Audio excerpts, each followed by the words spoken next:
and welcome to Kingdom Inspired Kids podcast. I'm your host, Calvette Boyd, and today we were going to be talking to a great woman of God. So, I want to tell you a little bit about this woman. She has been a mentor for me. She has been not just a mentor, but a friend, and I've watched her grow and evolve in her personal journey as well as in her business journey. And so I'd like to go ahead and bring her on. We're going to talk about some business today, and we are also going to talk about her children and how she's navigated through raising children that have had some disabilities or some challenges. So here we are. I'm going to bring her on and welcome Hello. Michelle Green. Hi, everyone. Hi, Calvette. Hello, and thank you so much for joining the show today. I'm really excited to have you here. I want to talk a little bit about, I want you to introduce yourself and tell us who you are and just kind of explain how we even met each other. Oh my goodness. Yes. Thank you for that. And thank you for having me on the show, Calvette. I'm so honored to be here. Thank you so much.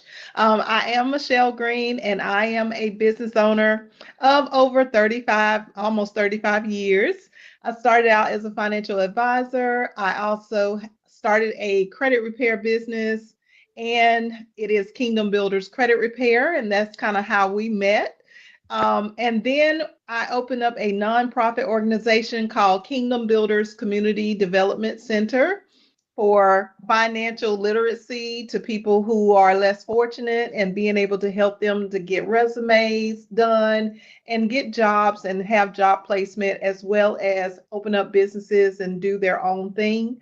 And then lastly, we started in 2018 Kingdom Builders Business University, and this is a business school where you can get an associate certification, a bachelor's certification, or a VIP master certification at the school for learning how to do business the right way, as well as being able to get funded and all types of advantages for being a part of our school. And how we met, Calvette, was through a friend of mine who, Miss Nita, who was also like your best friend, I believe. Yes. Yes. And so I was connected with Anita, and she connected me with you as a referral. And we just kind of hit it off and been friends ever since. Right. So that's been probably, I think my kids were really small then. So that's probably been, wow, 12 years ago. It's been a while. So I did. I Yes. met you through Nita, which was really a blessing. Had no idea when I met you that we would have this connection, but it's like we just connected and we never let go. So Never that's did. yeah, we never let go. And so I came in as a student, not as a student, I'm sorry. I came in as a client through Kingdom Builders Business Unit, Kingdom Builders Credit Repair. And that was before Yes. the business university even started. But I came in and I was actually able to purchase my home. I was able to purchase my vehicle and all that stuff, through Kingdom Business, Kingdom Builders Credit Repair. And then I journeyed over into Kingdom Builders Business University and became a student Yes. there and learned a lot about how to set up business the right way. Something that, I see a lot of people on social media giving you little nuggets of this and that. But if you have an idea to start a business, you should join Kingdom Builders Business University. Okay. Because Michelle is awesome when it comes to that. And as a matter of fact, when I came to you as credit repair, I remember you saying, there's more to you, right? There's more to you. And you kept telling me, there's more to you than this. And so you kind of been that person that's kind of spoken, been that positive influence and role model and spoken into my life when it comes to my journey, even as a Christian. Like, you've always been that motivation. So publicly, I want to say thank you for that. I really You are appreciate most welcome. I'm so it. grateful. I love you so much. I'm so grateful I love that you you too. connected us. So it has been a journey. The credit repair business. I see a lot of people on social media, like I was saying, they give you a little bit of this and a little bit of that. But I can say truly, like, if you want your credit repaired, if you want to learn about budgeting, if you want to learn about your finances, any of that kind of stuff, it's Kingdom Builders Credit Repair. And then if you have any business idea, Kingdom Builders Business University. Because when I started, Michelle, I remember I started with G&G Ribbonet. I had been making hair Yes. bows and all that kind of stuff, and I was into event planning and those kind of things. And look at me now, I have a whole podcast. Woo! I have a Yes, whole you do. podcast, I'm so something I happy never for thought I could you. do, right? But I have a whole podcast, and not just that. Out of Kingdom Builders Business University was birthed Kingdom Inspired Kids LLC, Kingdom Carriers Global Logistics. And then I got Yes. a few other things that I'm thinking about. So I just keep getting, it's like God keeps downloading all this information for me. And I'm just like, wait a minute now, this is a lot, right? And you're one of those people that'll say, hey, do it one at a time. Do One one. at a time. That's right. But you So can do it anything all. Yeah. So anything else you want to share about the credit repair business or business university? Anything else you want to share about that before we get into the family piece? Well, if you're having any problems with your credit, a lot of people are out there and they think that the main focal point is just being able to get some new credit as long as they can get approved. That's really not the solution for playing the credit game. There's so many details to playing the credit game. For example, if you're due on the first of the month and you think that, okay, well, if I don't pay it on the first, I pay it on the fifth. How many days would you say that you're late? Most people would say they are only late about 4 or 5 days, when in actuality, they are late over 35 days. So, just something simple as that piece of information that can really make or break your credit and being able to keep you in a high 700 or 800 credit score really will make the difference. So if you're having any problems, you can go to www.kingdombuilderscreditrepair.com, and you can also watch us on our Kingdom Builders Credit Repair TV show. That's the KBCR TV show at Kingdom Builders Credit Repair, also on YouTube. We are airing every Friday at 12:30 Eastern Standard Time, and we are on Amazon, Apple, uh, Roku, Droid TV. We are pretty much everywhere streaming live at Kingdom Builders Credit Repair. So make sure that you get locked in. And if you are an entrepreneur or you're thinking about leaving the job, the reason why we started the whole Kingdom Builders Business University in the first place is because we talked to several of our credit repair clients that were interested in leaving their jobs or just doing something extra so they can make some more money.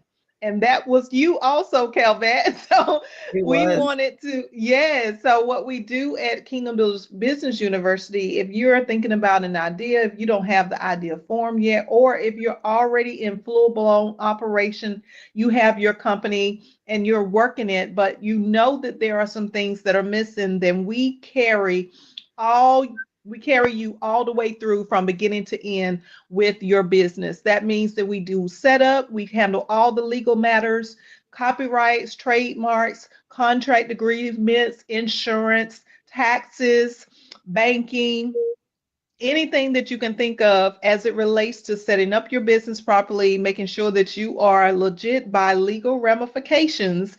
And then we take you into money, credit, and funding. That is our second curriculum of our courses that we offer. And what we do there is help you to position yourself for business credit, for business funding, being able to get the grants and the loans and the business credibility that you need so that you don't have to just depend on the sale of your clients for your product or service. And then we go into business management and automations, which entails mainly your bookkeeping, your HR, your payroll, but in addition to that, a customer relationship management system to hold your clients so that you can communicate with thousands upon hundreds of thousands of people, depending on what your clientele base is.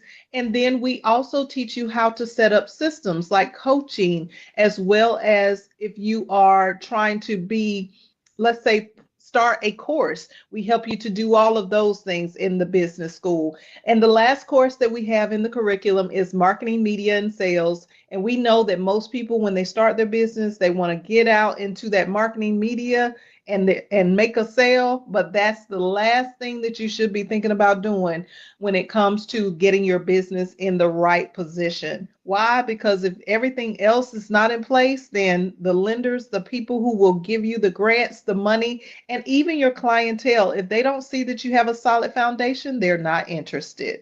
They will only be temporarily a part of your organization before it all falls apart. So that's what we do at KBBU. We help you to do business the right way. So come on over to www.kbbullc.com if you're interested in one of our certifications. That is amazing. So I can tell you, I've been through the course. I think I've been through twice. So 2 semesters of it. And Two or three or four. I think two. And I've got, as a matter of fact, you wouldn't believe this, but I've actually got my I have it right here. I just wanted to show that because it is very professional, right? It is a very professional business university. The journey was amazing for me.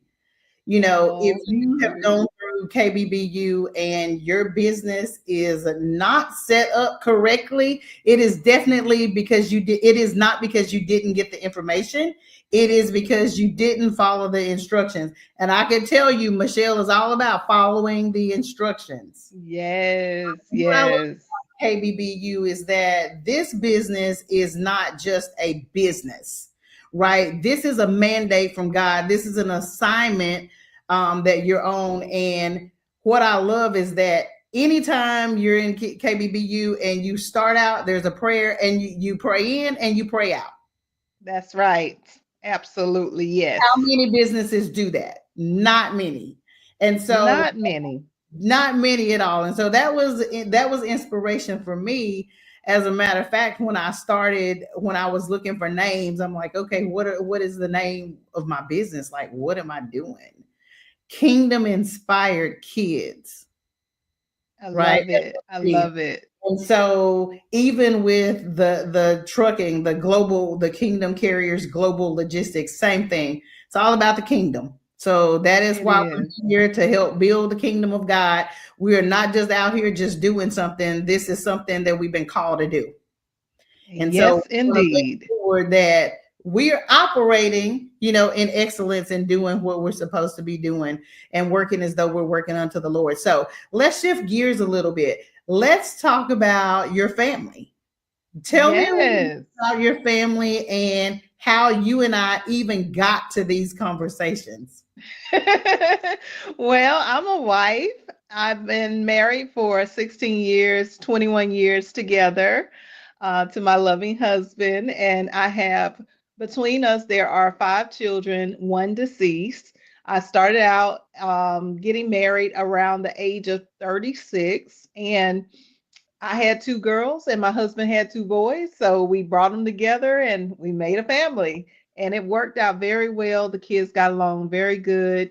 But prior to that is what we're going to have a conversation about, the struggles that I had as a single parent, raising 2 small children and, dealing with ADHD, ADD, and different challenges that we went through with my children. But we have 5 kids altogether, one deceased. He was shot and killed in 2015. And then we have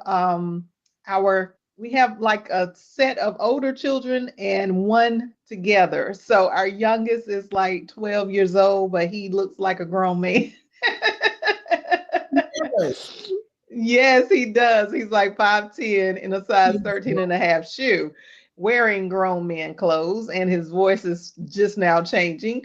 So it's just really an amazing experience to go through, to see your older children, some of them that have kids, and then the youngest that is 12 years old. So my oldest is 32 and my youngest is 12, and everybody else falls somewhere in between.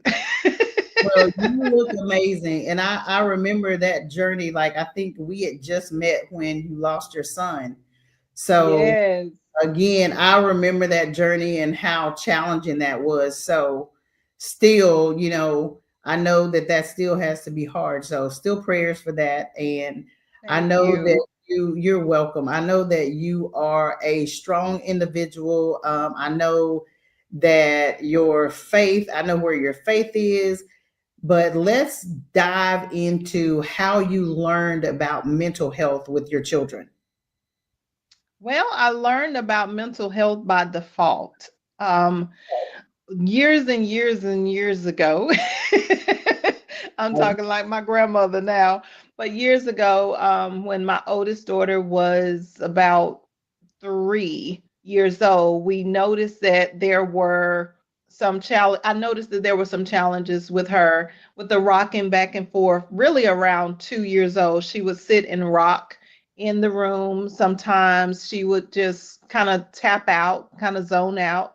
And I noticed that there was some issues going on with the attention, with her being the kind of person that, just sought attention, and it just was not a break in time of where she needed me to be looking at her or watching her do something. So I noticed very early in the game, when she was about 2, some of this behavior began. And then there was a situation where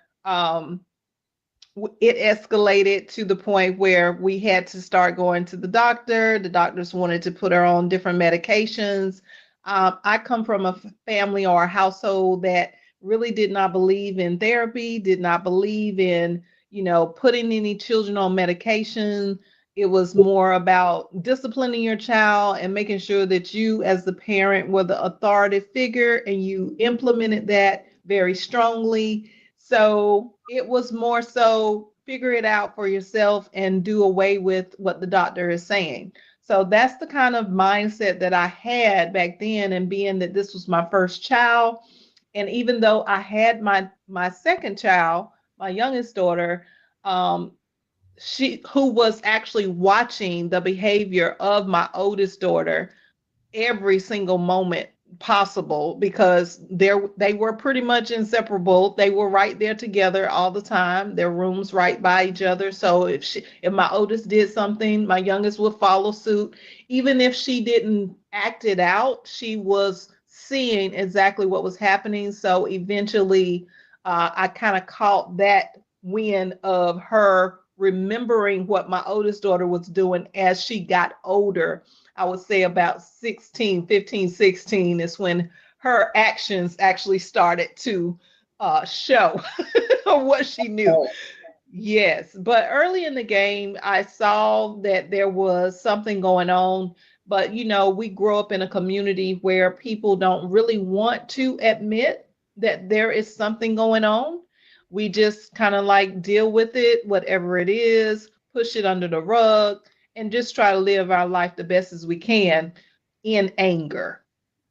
Because see, what happens is underlying is this hidden secret that something is not right, but you don't want to admit that, because everybody around you, everybody that everyone that you talk to, anyone that you engage with, they are on the opposite side saying that, hey, back then they were saying, hey, figure it out for yourself. Don't go to the doctors, don't try to engage in any therapy.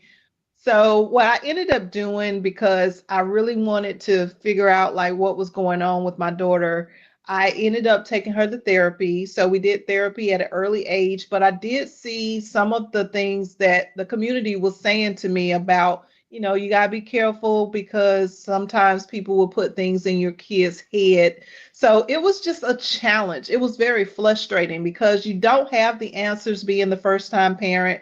And then you grow into a community that really doesn't believe in assisting the children properly mentally.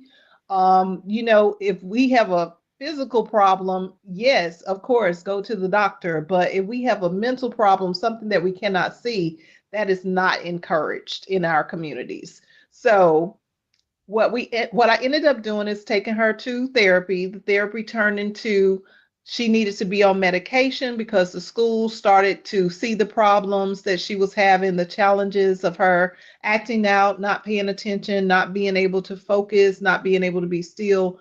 And I ended up putting her on, allowing the doctor to put her on 7 different medications. Wow. Wow. So were they trying different medications to see how they would work and then they would switch the medication? Is that what happened?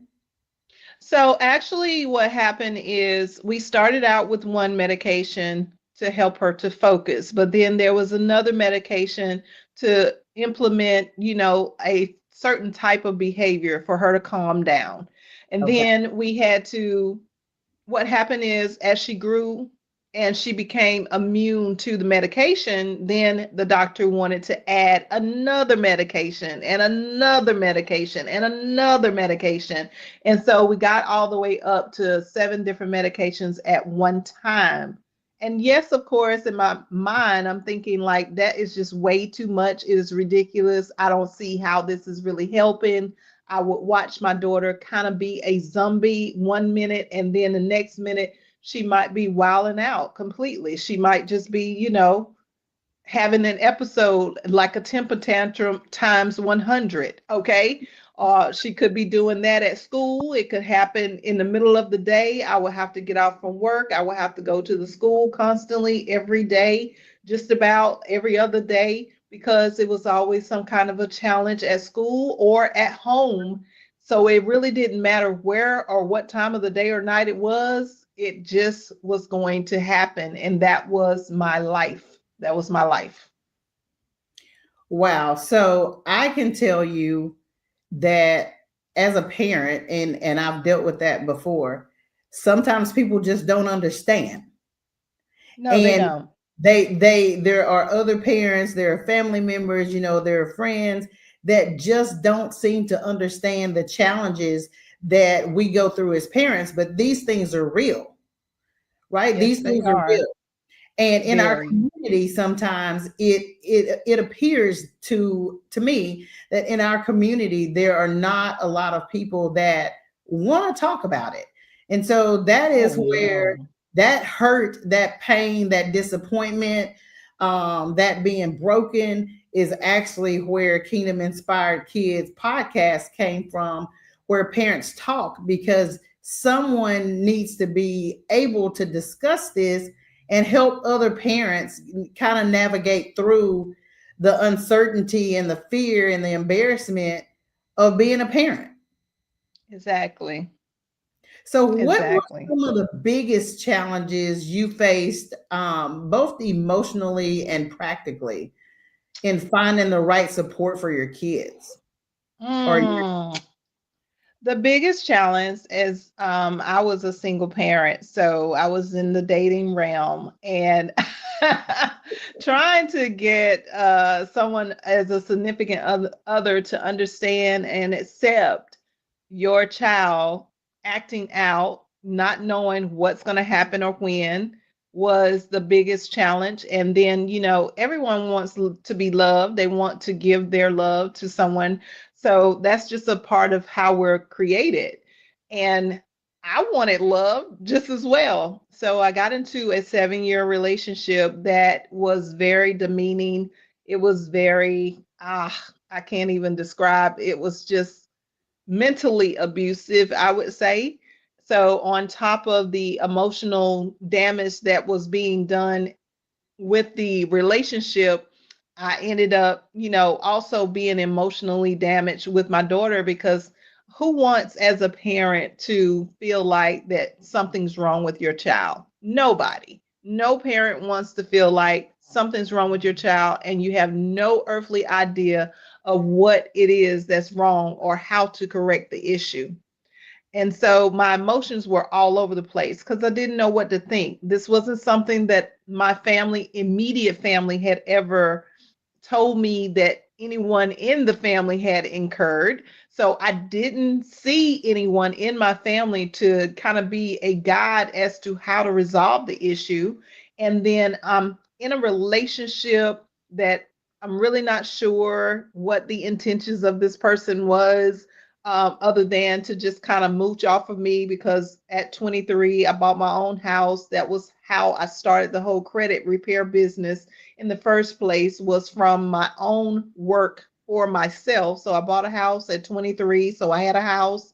And just dealing with the relationship issues of finding the right person to be a part of your life and accept your children, in addition to dealing with the daily challenges of maybe one day you're in a calm state of mind, but then in the next second you're in a frazzled state of mind because you're dealing with your child just acting out, hitting, fighting, biting, kicking, screaming, running away. You just didn't know what to expect. So your emotions would always be on the up and the down, like a roller coaster ride.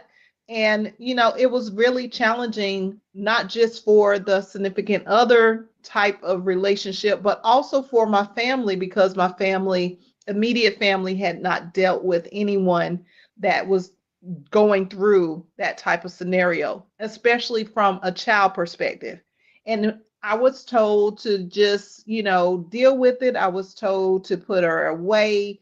I looked into some of the things that, maybe take her to a home where other children are like that. But then there is the wonder of what she's going to learn once I take her there. And if she has to come back home, then what? Now I'm dealing with double the trouble that I was originally dealing with. So it was so many different major challenges, from friendships, family and friendships where I couldn't even go to family and friends' houses. Nobody wanted to babysit. So I really had a challenge of trying to get to know any male, any opposite sex to date. So it was chaotic. My life was really chaotic. And I just did the best that I could based off of what I knew. You have one side of it from the therapist, from the medication, and trying to figure out, okay, well, what is the best thing for your child? But then you become really exhausted with those emotions very quickly, because it's something that you are dealing with on a regular 24-hour basis, not even having the relief at night for your child going to sleep, because their brains are still functioning. They're going. And I'm not saying that the regular person, brain is not going, but my daughter would get up in the middle of the night and do things and basically sit and watch TV or get into something in the kitchen or whatever. And I would just have to be on P's and Q's at all times, whether I was asleep, whether I was awake, whether I was working. I had to find jobs that would accommodate for me to be able to get off from my job to address the issues with her at school. So it was just an emotional chaos. That's what it was.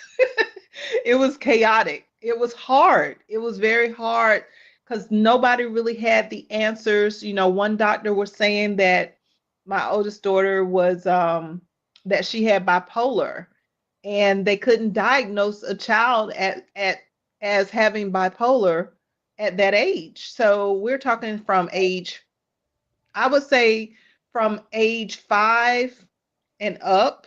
But when it really started to show itself, it was pretty much around the ages of, I would say, maybe 7 or 8 to maybe, like her teenagehood.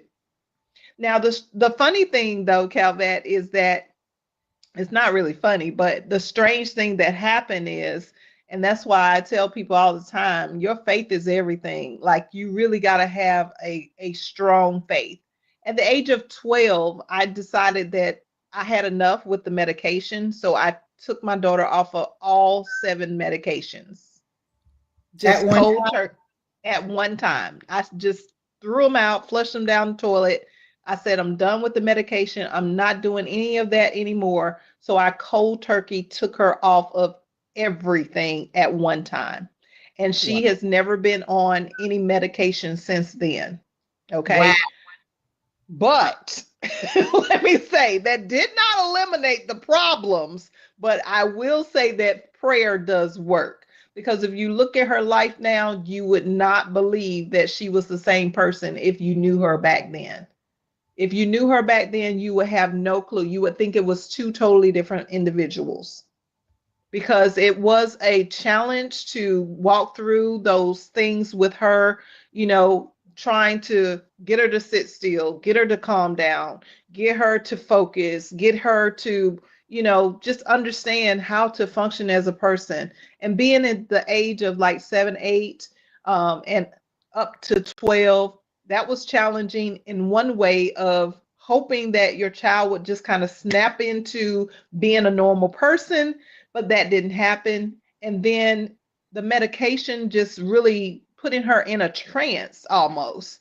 So going from that into stripping her from all the medications, and now you have to have the energy, the discipline, the wherewithal to really focus on day to day. How are you going to implement these disciplines of how she can function in life?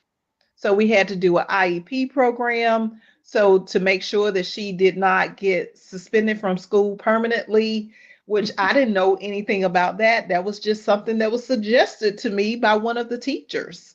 Okay. And Right. then by the time I understood what the IEP program was doing and that there was a chance that she wouldn't graduate, even though it was for behavior and not academics, because academically she was smart as a whip, like a genius. Okay. But then on the flip side of that, it was like the behavior, she could probably end up in jail if it wasn't contained. Okay. If it Right. wasn't dealt with. All right. So it's so many different so many different challenges that came up along the way. But what I will say is that me having the faith and the strength God gave me to take her off those medications and just deal with or work through those situations from age 12 and up, it really changed her life, I believe. Wow. What a journey. I have Yes. I've never known anyone to just take their children off of medication. But I can tell you that when you see your child, like no parent wants to see their child walk around like a zombie. Now, I haven't had that experience, but I've heard other parents, other parents have shared that with me. And no parent wants to see their child walk around like a zombie. It's really No. hurtful, as a parent. And no one wants to see their children acting out, because sometimes we feel like it's our fault. It's the environment they're in. It's because I'm a single parent. It's because, my family doesn't support. It's because they're bullying them at school. We have all, as a parent, all kinds of things are going through your mind when your kids are acting this way, right? Yes. How did Michelle, tell me how you approached talking to her about, mental health, and kind of what age was she when you had that discussion, or did you ever have that discussion? Yes, I had the discussion, but I had it from a disciplinarian mindset. So it was never working at the beginning. From a disciplinarian, meaning that we were raised to, spank our children, to just discipline our children, put them on punishment every day. And it was constantly trying to take everything from her, stripping her of sweets, stripping her of any type of snacks, stripping her from, of course, anything with the red dye and the blue dye and all of those kinds of things. So that was my way of talking to her about mental health, is really trying to discipline her at the same time at first, as well as take things from her to get her to pay attention to what I'm saying so that she would focus on what I'm talking about. But that didn't work. So around, I would say around 12, somewhere in the age of 12, after I took her off the medication, I actually did meet my husband. We started dating, and he was the only guy that was willing to take on the challenge. So 5 years later, we got married and all that good stuff. And I moved from one place to another. And I will say that when you move around, when there is no stability in a child's life like that, it really causes havoc. It really, uprooting them from one location with all their family and friends and people that they know into an environment, it shifted, but it kind of shifted for us in a positive way because now she was not aware of how people were going to respond to her.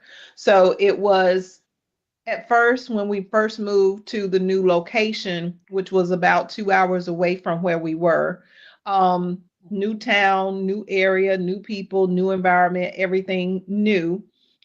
She was kind of on the calm side. I think because she wanted to get to know people and also to see if she could maybe make a new name for herself. So that was pretty interesting to watch her transition from being the kid that was always getting in trouble, fighting, biting, kicking, screaming, or doing something harmful to herself, another child, or even a teacher, to coming into a new environment and just kind of settling down and kind of feeling her way through. But the way that I started out talking to her is not the way that I ended up talking to her about mental health. As she got around the age of 13, 14, going into high school, there was an incident where she got into a fight and she got into a, a argument with a teacher, and they suspended her from the school permanently. This was from high school, first year of high school. So not like I said, at the age of of like 12 and up, I was just learning about the IEP program. I didn't really understand how it worked. So the ninth grade year, she had to go to an alternative school. And by her going to an alternative school, it actually showed her that she wasn't really that bad at all. Yeah.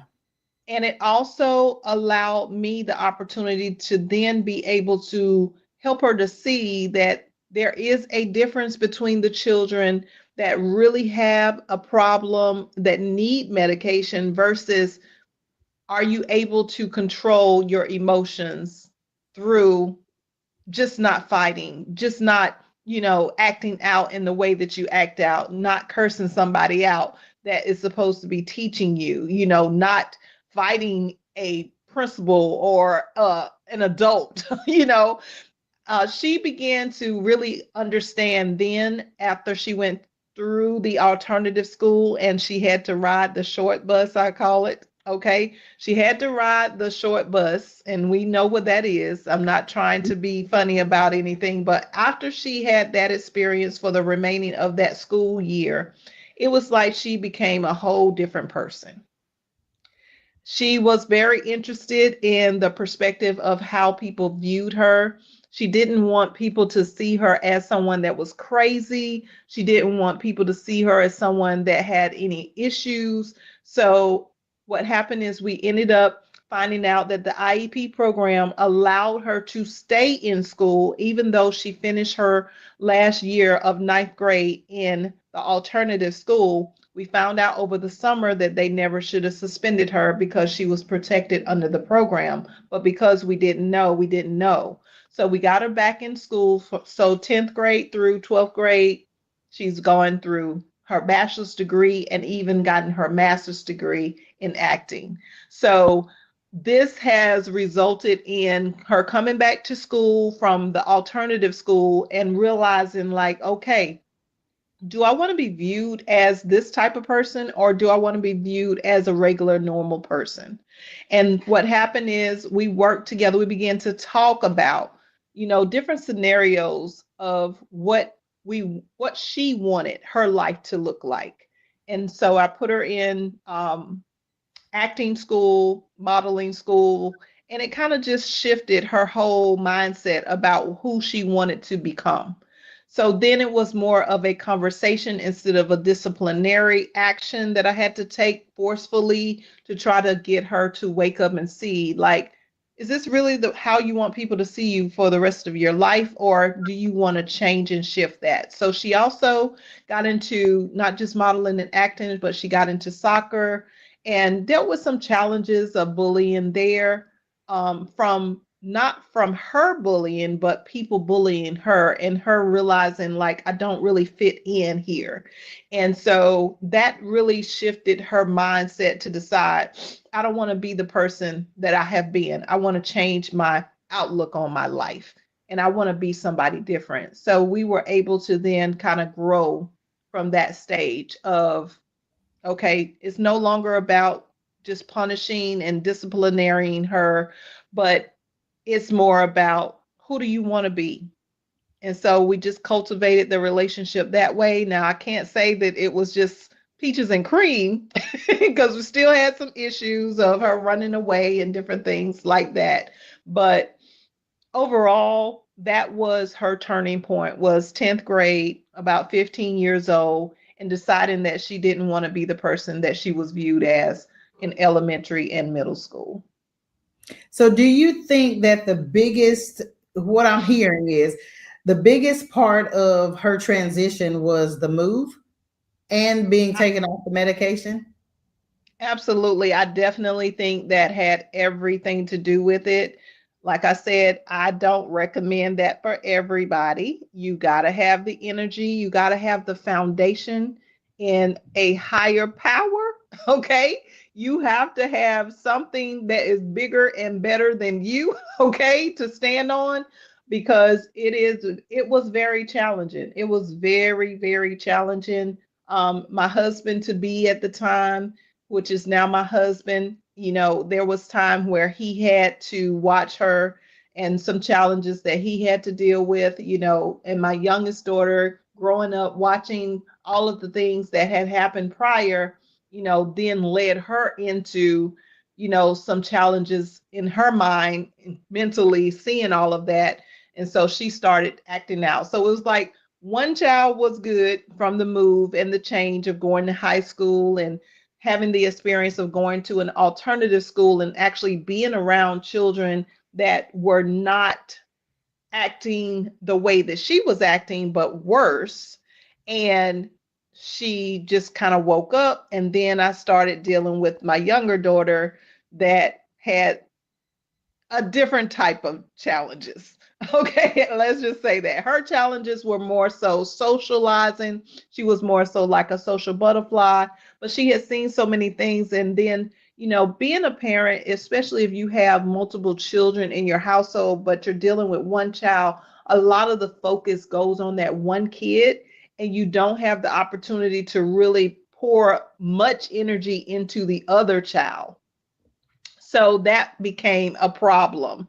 And even though my youngest child was like super, no problems, really a good kid, always had her birthday parties, always received like multiple gifts, and was never in any trouble growing up in elementary or middle school. But after she started going to high school, it was like she flipped into all of the things that she had seen and just started acting out to get her way.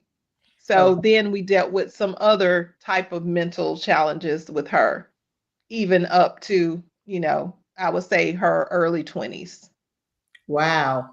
So sometimes it's challenging, as you said. I heard you say that when you have other children, I've experienced that as well. I have two daughters, and so when one, if one is acting out, your attention is on that one more so because it seems like there's always something going on, whether Mm-hmm. it be at school, at home, in the grocery store. It doesn't matter where it is, they don't care. It just happens, right? Right. So that's something that I think parents should be mindful of. Make sure that if you have children that aren't struggling, make sure that you give those kids some time too. it's not always on that other the child that's acting out, because then you can develop some other challenges with those children as well. So what role did your faith play in all of this through these tough times? Ooh, my faith played every role in all of this. My faith was everything that I depended on. If I didn't have the faith, because remember, I didn't have a community, I didn't have the family that understood. My husband had never been in any type of situation like that, either dealing with a child or children that had any challenges to that degree. And, like I was saying earlier, family and friends, they don't understand unless they have a child gone through or are going through the same exact situation. And it's just really challenging because I didn't have anyone who really understood. And so it was always, I'm excluded from the parties, I'm excluded from the family events, I'm excluded from, whatever is going on. I would never be in the know because no one wanted us to come because they knew that it was going to be a problem with the kids, with my oldest daughter, or later on, my youngest daughter. So it was just like, okay, let's just put all that to the side. And the only person that I could really depend on was God. The only foundation that I had support from was Him. There were a few people that, would come along throughout my life that would help out. But to really say that they understood, it's really hard for someone to understand something if they've never gone through it themselves.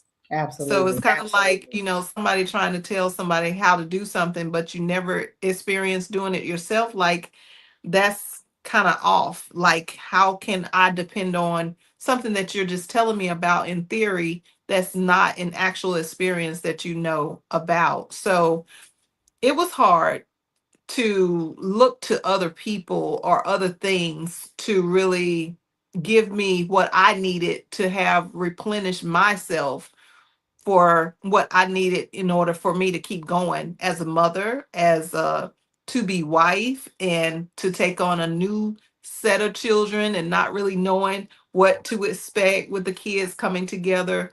But thankfully, everything worked out and we were able to get through it, having my oldest daughter change and flip to somebody that we didn't even know who she could become, to my youngest daughter then having the problems that she saw throughout the years that my oldest daughter was struggling with, and now she's acting out, but more so just being the social butterfly and just wanting her way.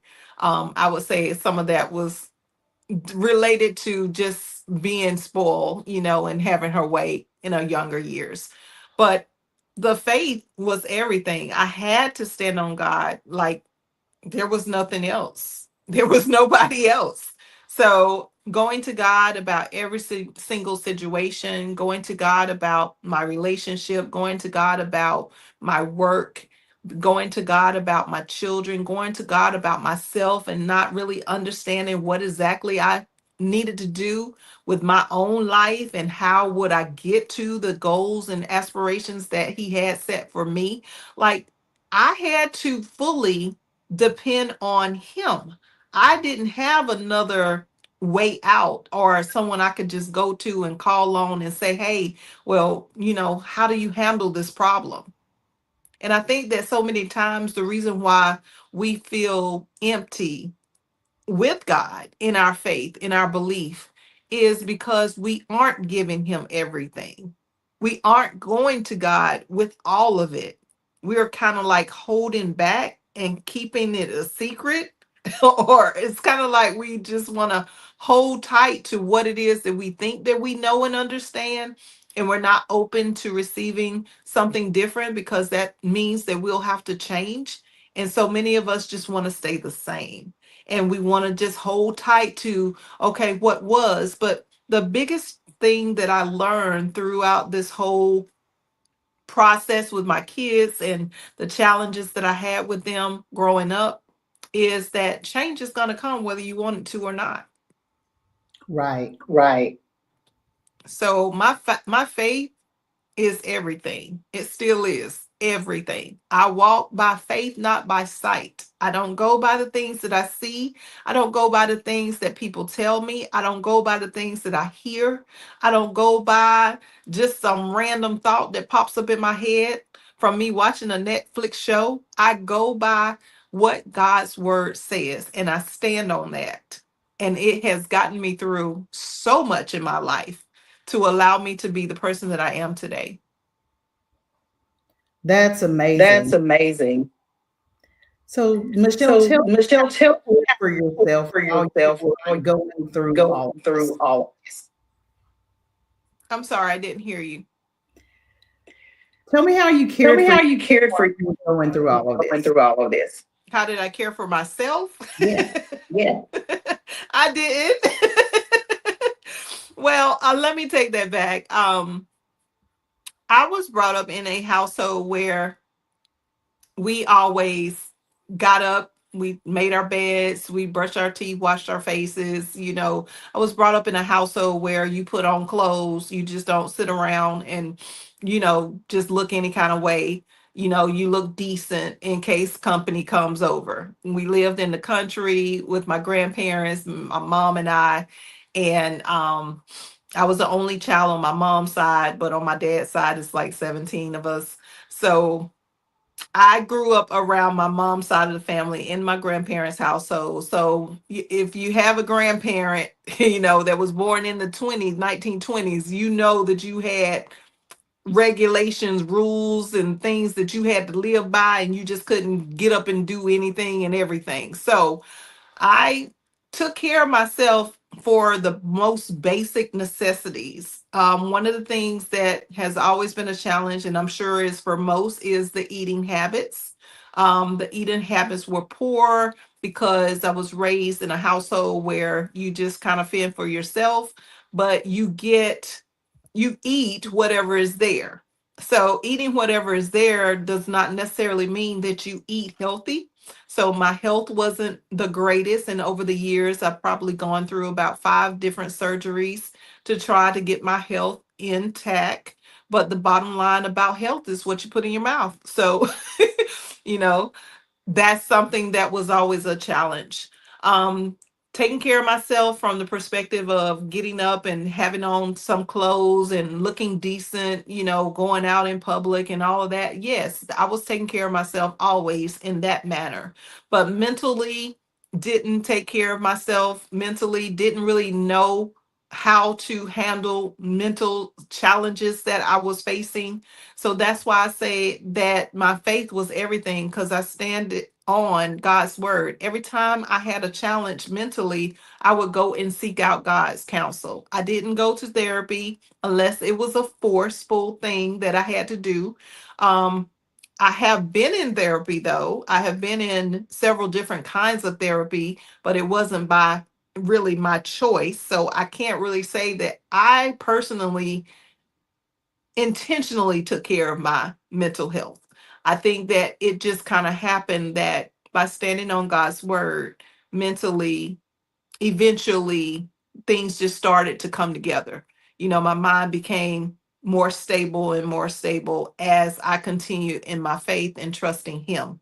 But back then, I was all over the place. I didn't know what to do, when to do it, how to do it, who to do it with. I didn't know anything. Okay. Um, Taking care of myself from the aspect of my spirit. That was always what I was brought up to lead with. Always lead with God. So I was brought up in a household where God was, you had to go to church, you had to get to know God, you had to try to get a relationship, have a relationship with Him. And even though it was kind of forceful at first, and I dibbed and dabbed into some other types of religions other than Christianity in my 20s, but I still ended up coming back to Christianity. So I did know and understand that that was a very important part of my life. So taking care of my spirit was definitely on point. My mind, not so much, not until later on in life. My body, still working on that right now. And relationships are a exact mirror of not taking care of yourself spiritually, mentally, and physically. So my relationships did suffer, especially relationships in friendships and people just not being able to understand, people not understanding, well, why are you going through this? You must be doing something wrong, and just judging you without knowing, without asking questions, without trying to get to know you. Those were the kinds of things that caused me, I feel like that caused me not to really dive deeper into taking better care of my mental state of mind and my physical state of mind. Wow. Wow. So what's one So thing what's you would one share thing you with would your share with child with mental your child health with challenges mental health to get started? challenges? You said, what is one of the things that I would share about? What one What thing you one wish thing you every wish parent of every a child parent with of a child with mental health challenges challenges knew from the very from the start? very start? What should they do from the very start if they have a child that's they're dealing with these kind of challenges? Yes. Yes. Um, the first thing is to just have grace for yourself, have patience for yourself. You know, I don't want to start crying, Calvet, because I feel you. I feel you over there. But seriously, you gotta be patient with yourself. You gotta have mercy for yourself. That means mercy and grace are two different things. When we think about grace, we think about something that we are receiving that we don't deserve. It's kind of like we receive a gift from someone, but we had no idea the gift was coming. So it's a gift, and we gotta be in a mindset to understand that it's okay to receive. It's okay to receive help, even if the help comes in a way that we don't want it to come necessarily, or from someone that we don't really think is the right person that is coming from. Have grace. Have grace for yourself to receive, to be able to just slow down and stop, be patient with yourself. And then mercy is when you have something that you know you should have coming against you, like a punishment or some type of issue that you know you should have got punished or some kind of reprimanding for. Have mercy on yourself and know that God loves you and that He's shielding you from those things happening. Not everything is bad. We have to be able to slow down, stop, have mercy, grace, and patience for ourselves so that we can actually see that this is just a part of our life. And it's a lesson in the life that we have been given. There's a reason why you have been chosen as a parent to deal with the challenges that you are dealing with, because you may have been selected to become this amazing individual, or your child or your children, but you won't know that if you don't make it through. So don't give up, don't quit. Have grace, have mercy, and be patient with yourself. And just take it one simple day at a time. I think that's I some think really that's good some really advice for parents. parents. So, how So, have your how have children, your since children, they've grown since up, they've how grown have up, they how have they surprised you surprised through you this through entire this journey? entire journey? Boy, have they surprised me. Like I said, my oldest daughter is a actress now. So she is in London right now, living, been there for about 4 years, and totally changed her life around. We have a really good relationship. I will say that even though she did shift in high school and going into finishing high school and college, she shifted in her personality and the things that she decided she wanted to be. But our relationship did begin to suffer a little bit. Even though I could talk to her, she still had a mind of her own. Very strong-willed type of individual. So we had a lot of things where we did not agree on the same subject matter. So we currently now have a really good relationship, very open. I'm hearing the stories about things that I didn't even know what happened. So that's very shocking to hear that I didn't know these things were going on behind closed doors. And yeah, so that's very shocking, but it's also good to know that they have opened up to me enough to share their most intricate secrets that they thought that they would take to their graves and never ever tell mommy. Okay. So that's a great thing to have with the adult children now. The girls are really doing well. The other one has my three grandchildren that are ages 9, 5, and 1 year old. So my youngest daughter is doing very well. She is a cosmetologist slash makeup artist slash nail technician. So she pretty much does it all. And whenever I have an event or go out, publicly to do any type of speaking engagement, she's the one that does my whole setup. Okay. Okay. So hair, nails, and makeup. Yes, she does That's it all. So that's awesome. So that's is awesome. she an So is she an entrepreneur as well? entrepreneur as well? She is an entrepreneur as well. She has her own business called the Zaki Artistry. And so she does that full time. Yes.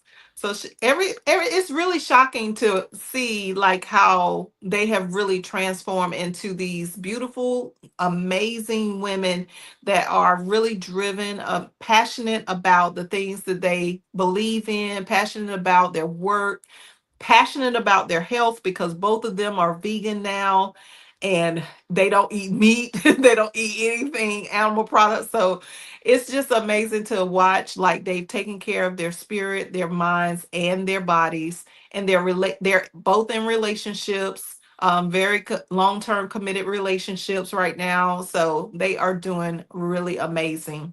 So shout out to them. Wow, Wow, amazing. amazing. That is That is awesome. awesome. So what Yes, yes. So changes do what you changes wish do to you see wish to see in schools or in schools or in healthcare health, and social social media or media, media period when media it comes to period when it supporting comes to kids with supporting mental health kids with needs? mental health needs? Oh man, where do I start? It's more like the question. I think that for one, just being able to understand that everybody does not function the same. We are all different, every single one of us. And one of the things that like I was saying earlier, my oldest daughter didn't have any problem with academics. She was like smart as a whip. So she would breeze through the courses, through the classes and not have a problem. But it just was the fact that she was bored, she just wasn't interested, she already knew the material. So I would say to schools, make it a little challenging in the sense of understanding that everybody doesn't learn the same way. So when you're teaching, when you're using a curriculum, switch it up a bit, bring in something that maybe you never brought in before. If you have the ability at your school as a teacher, as a principal, as a district board or whatever, just make sure that you are accommodating every type of learning style. Don't just succumb to this is the regular way of learning. I remember seeing on social media a school that teaches kids through music, a Mhm. school that teaches kids through activity, like literally playing in the classroom while they're learning. So come up with new ideas, new ways of teaching, of helping the kids to learn how to get the education, how to get the things that they need to get in order for them to be successful. Like they cannot just all be the same, because if that were the case, then we wouldn't have different eye retinas, different fingerprints, and different voices. Every single person on the face of this earth has a different voice, a different fingerprint, and a different eye retina. So we need to adhere to just that adjustment for starters. And then, I think that we need to really change our curriculums around learning things deeper that cater to just not just the mental state of what we are getting information about, but learning how to accommodate for spiritual things, mental things, how to handle ourselves physically as well as relationally. So those are the things that I think that if we were to change and implement, and I know that everybody's not going to believe exactly the same thing, and I know that everybody's not going to have the same type of mental stability, but just being able to have accommodations for the differences.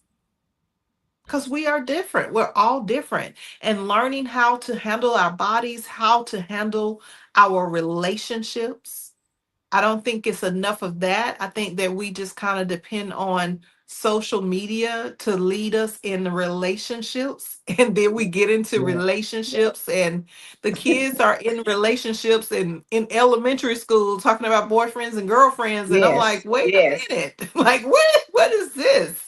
And they see things and they're doing things that adults do, and it's not appropriate.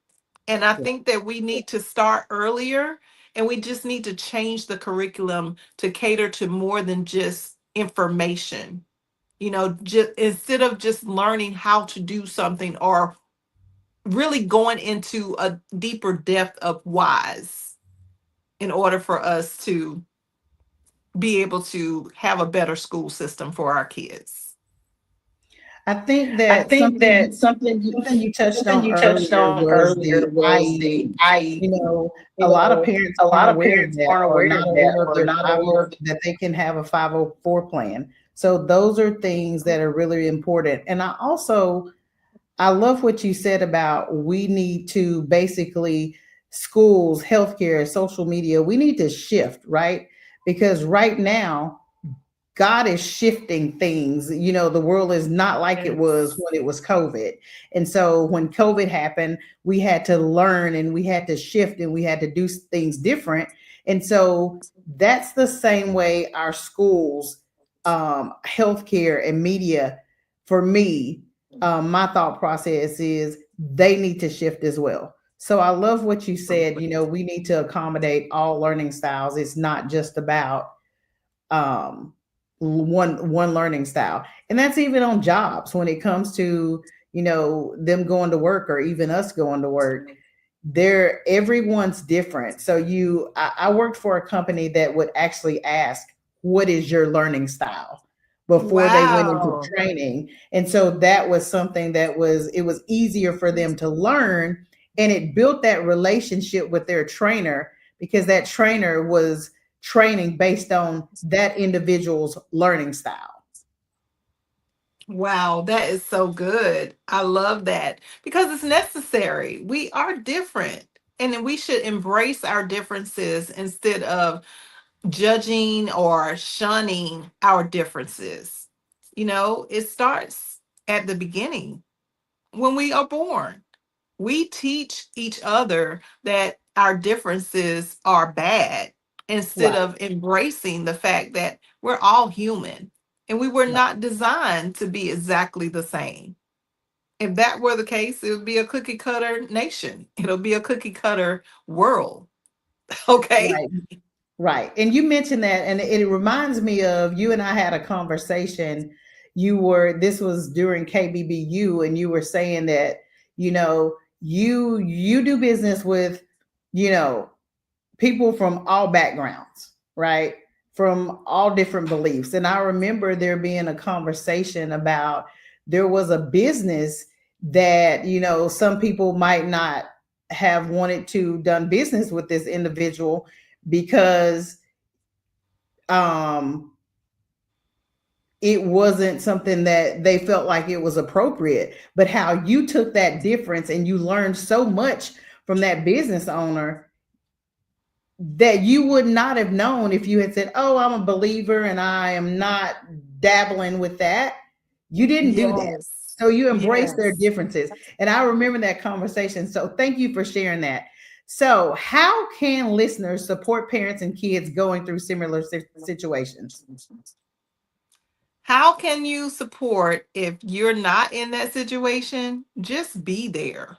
literally just show up for them. If you have a friend, a family member, or someone, even the child itself that go take them out, go for a walk, spend some time with them, put in the time. Relieving the parent from the child for a few minutes means the world to the parent. Being able to, maybe take them for a movie or some ice cream. I wouldn't really recommend ice cream though, but you know, giving them something, a break, and just being present. And instead of just deciding that it's more important for you to be searching through your phone on social media doing nothing, go plan an activity, go plan a dinner date, cook for them, do something, clean their house, send a maid to their house or something. That was a lot. That will relieve a lot of stress from someone who is dealing with a child or a parent themselves with challenges with ADHD, ADD, any type of bipolarism, anything that is challenging mentally for any child parent. You can make a difference by just showing up. Be present. Do something that would benefit their life. I love that. So, if you could share one message of hope with other families that are going through this, what would that be? Like I said before, just be yourself. Stop trying to live up to the expectations of others. Be patient with yourself. Be kind to yourself. And just take it one day at a time because that's all you got anyway. Right. Right. Well, thank you so much, Michelle, for coming on the show today. It has been an honor and a blessing to have you with us. Thank I you so know much. that you and I have had some conversations about this, and you're actually my first guest. And Yeah. so I'm grateful that you decided to come on the show. I'm also very grateful that you have pushed me when it comes to this journey, because I can tell you that when I started Kingdom Inspired Kids, it was a camp.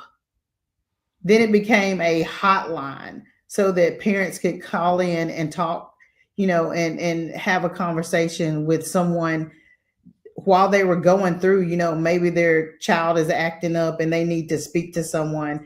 And then it Yes. turned into this actual podcast where now I am really open and vulnerable and transparent about my journey as a parent and how other parents can navigate through this thing, because they're not alone.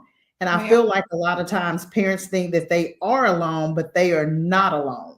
Not alone at all.